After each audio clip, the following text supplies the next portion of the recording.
अति जलद व अचूक बातम्यांसाठी पाहत रहा महामीडिया 24 सदैव तत्पर।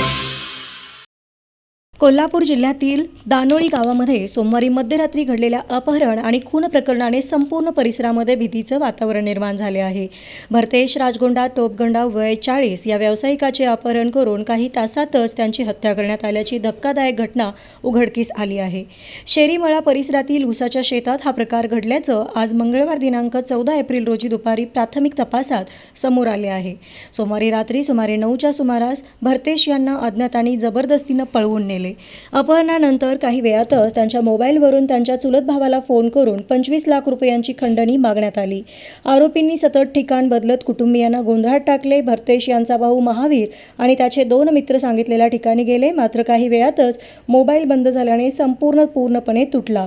दरम्यान काही तासातच भरतेश यांच्या खुनाची माहिती समोर येताच गावात एकच खळबळ उडाली। संतप्त ग्रामस्थांनी जयसिंगपूर पोलीस ठाण्यामध्ये धाव घेतली। अपहरणकर्त्याच्या कॉलचे रेकॉर्डिंग पोलिसांना देण्यात आले असूनही सुरुवातीला केवळ बेपत्ता नोंद केल्याने ग्रामस्थांमध्ये नाराजी पसरली। यानंतर पोलीस पाटील प्रशांत नेजकर यांच्या मार्गदर्शनाखाली गावकऱ्यांनी शोध मोहीम हाती घेतली। शेरीमळा रस्त्यालगत ऊसाच्या शेतामध्ये भरतेश यांची गाडी आणि चप्पल आढळून आली। तसेच घटनास्थळी अनोळखी व्यक्तीचा मफलर आणि नाईट बूट सापडल्याने झटापट झाल्याचं स्पष्ट झालं आहे।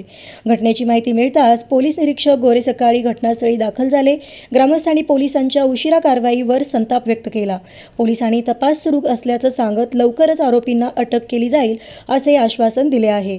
या भीषण घटनेमागील कारण आणि आरोपींची ओळख उघड करण्याचं मोठे आव्हान पोलिसांसमोर आहे।